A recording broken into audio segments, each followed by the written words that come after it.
बिहार जहां कभी किताबें और कलम युवाओं की पहचान हुआ करती थी, बिहार को आप इस नाम से जानते हैं कि बहुत सारे आईपीएस आईएएस बिहार से निकलते हैं। आज वहां सफेद जहर की परछाई तेजी से फैल रही है।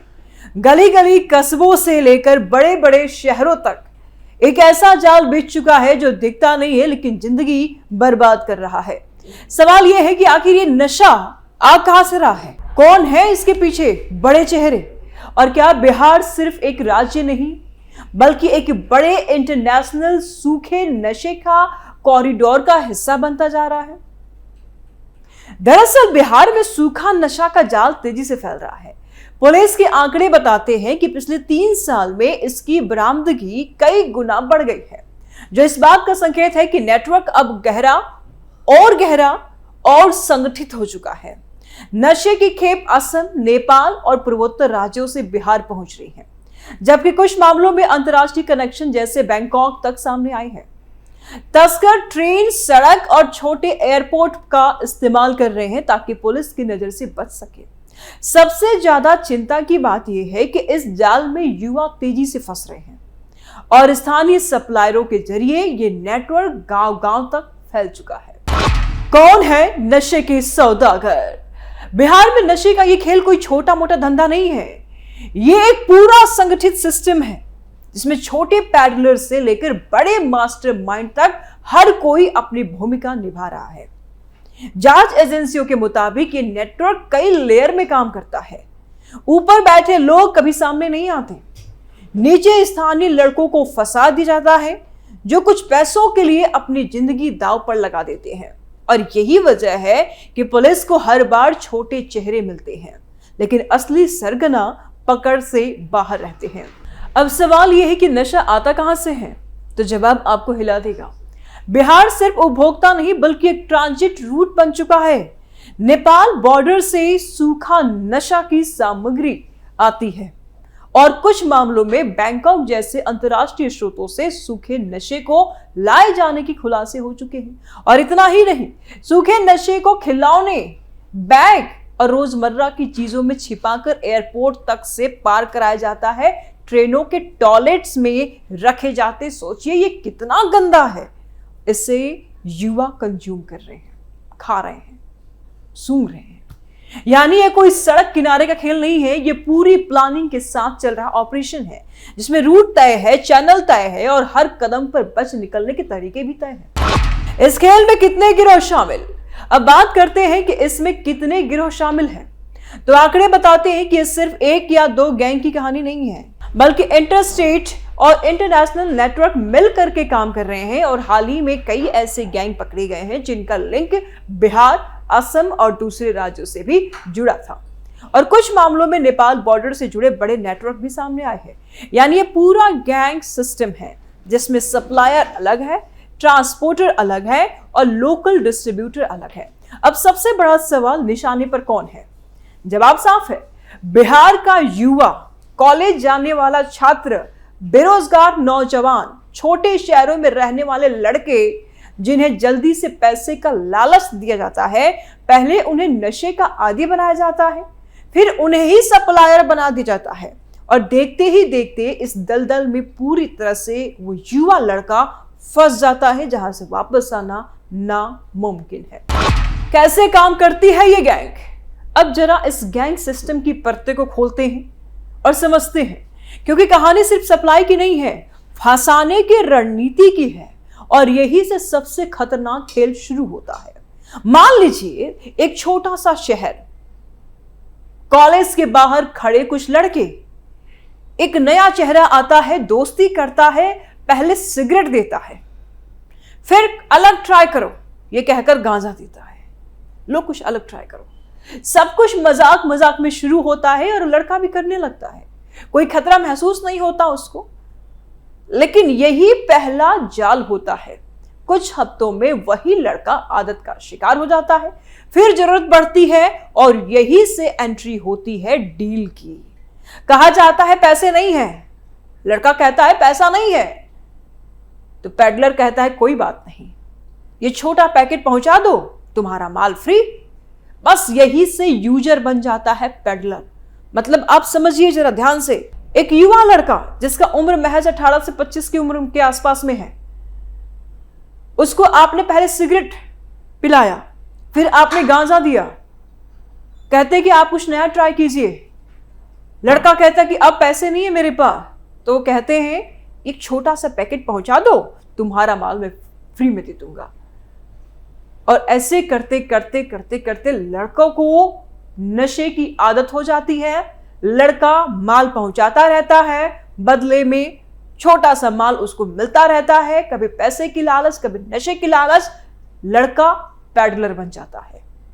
ऐसे कई मामलों में पुलिस ने पकड़ा है कि 18 से 25 साल के लड़के जो खुद नशे के आदी थे, वही सप्लाई चेन का हिस्सा बन गए। उन्हें पता भी नहीं होता कि वो कितने बड़े नेटवर्क के लिए काम कर रहे हैं। उनके ऊपर एक हैंडलर होता है जो सिर्फ फोन पर बात करता है, असली सरगना कभी सामने नहीं आता। हो सकता है बॉर्डर पार पाकिस्तान में बैठा हो, और उसका वो टूलकिट बन जाता है लड़का 18 से 25 साल तक का। डराने वाले आंकड़े हैं ये। बिहार के युवा है निशाने पर। कुछ साल पहले पटना और आसपास के इलाकों में ऐसे केस सामने आए जहां स्कूली और कॉलेज स्टूडेंट्स को ही डिलीवरी बॉय बना दिया गया। बैग में किताबों की जगह पाउच मिले और घर वालों को लगता था कि बच्चा पढ़ने जा रहा है। असल में वो नेटवर्क का हिस्सा बन चुका था, कुछ किया नहीं जा सकता था। नेपाल बॉर्डर से जुड़े इलाकों में भी कई बार देखा गया कि गांव के बेरोजगार युवाओं को पहले छोटे काम दिए गए, पहुंचा दो पैसे मिल जाएंगे तुम्हें, बड़ा पहुंचाओगे और बड़ा पैसा मिलेगा, जैसे पार्सल लाना, ले आना, ले जाना। फिर धीरे धीरे उन्हें असली माल पकड़ाया गया, और जब वो पूरी तरह से फंस गए तब निकलना नामुमकिन। कौन बचाएगा इन्हें?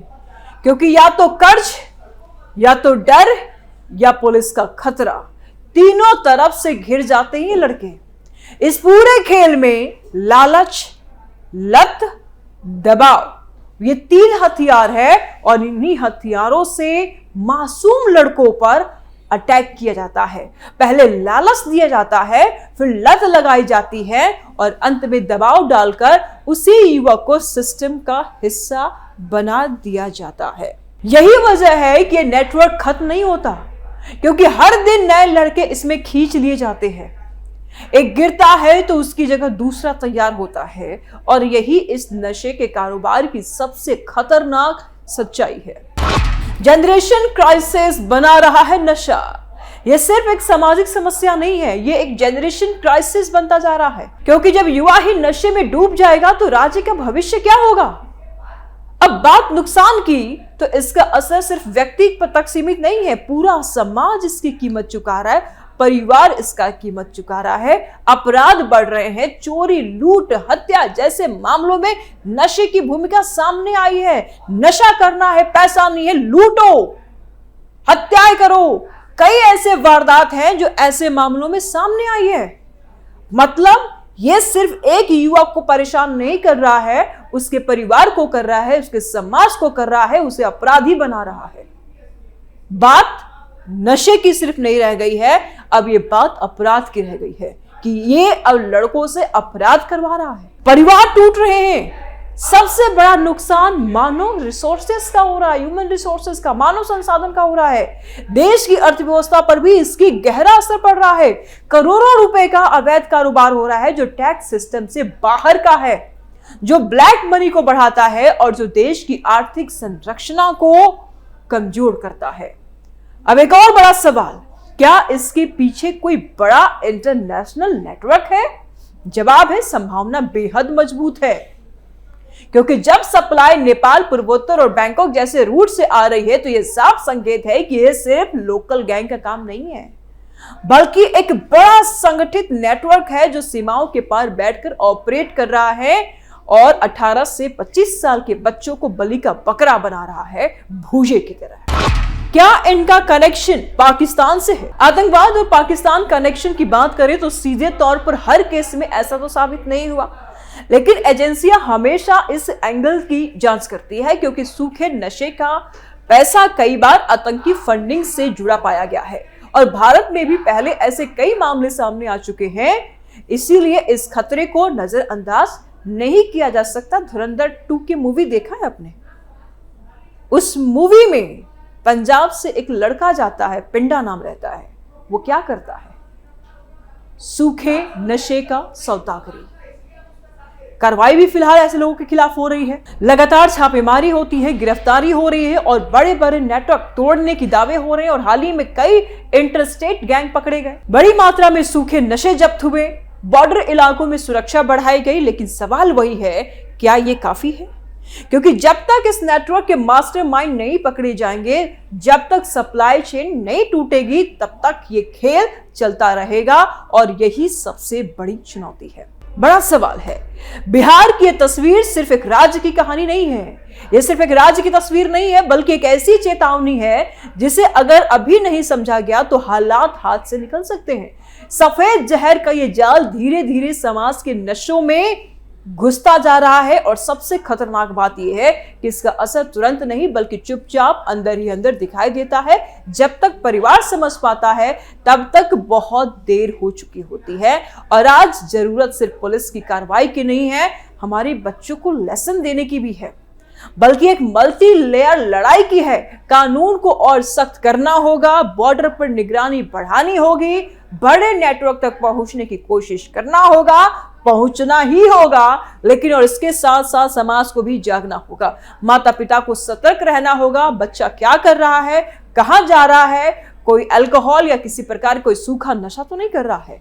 स्कूल और कॉलेज को सिर्फ पढ़ाई का नहीं, बल्कि जागरूकता का भी केंद्र बनना होगा। क्योंकि लड़ाई सिर्फ सड़कों पर नहीं, घरों के अंदर भी लड़ी जाएगी। सरकार के लिए सबसे बड़ी चुनौती यही है कि छोटे पैडलर से आगे बढ़ करके असली मास्टरमाइंड तक पहुंचे। जब तक ऊपर बैठे लोग सुरक्षित रहेंगे, नीचे की कड़ियां टूट कर भी फिर जुड़ जाएंगी। टेक्नोलॉजी, इंटेलिजेंस और इंटरस्टेट कोऑर्डिनेशन, इन तीनों को मिलाकर ही इस जाल को तोड़ा जा सकता है। लेकिन एक और सच है, और वो ये कि जब तक मांग खत्म नहीं होगी, सप्लाई बंद नहीं होगी, युवाओं को रोजगार, सही दिशा और सपोर्ट सिस्टम देना उतना ही जरूरी है जितना सूखे नशे को और उसके खिलाफ ऑपरेशन चलाना। खाली दिमाग और बेरोजगारी इस नेटवर्क के सबसे बड़े हथियार है। जब बच्चे या लड़के बेरोजगार होते हैं तो उनके दिमाग बहुत जगह चलता है और ऐसे में इस झांसे में आने की उनकी संभावना बढ़ जाती है। आने वाला समय यह तय करेगा कि बिहार इस चुनौती से कैसे निपटता है। अगर अभी सख्त कदम उठे तो हालात सुधर सकते हैं, लेकिन अगर ढिलाई हुई तो यह संकट और गहरा जाएगा। और ये सिर्फ कानून की लड़ाई नहीं, ये भविष्य बचाने की लड़ाई है। और अब फैसला सिस्टम को लेना है और समाज को भी कि क्या इस सफेद जहर को जड़ से खत्म करना है या फिर इसे धीरे धीरे अपने पीढ़ियों को निगलने देना है। राय दीजिए कमेंट बॉक्स में। आप अपना वीडियो को लाइक करें, ज्यादा से ज्यादा शेयर करें, चैनल को सब्सक्राइब करें। जल्द मिलते हैं नए अपडेट के साथ। दीजिए इजाजत, नमस्कार।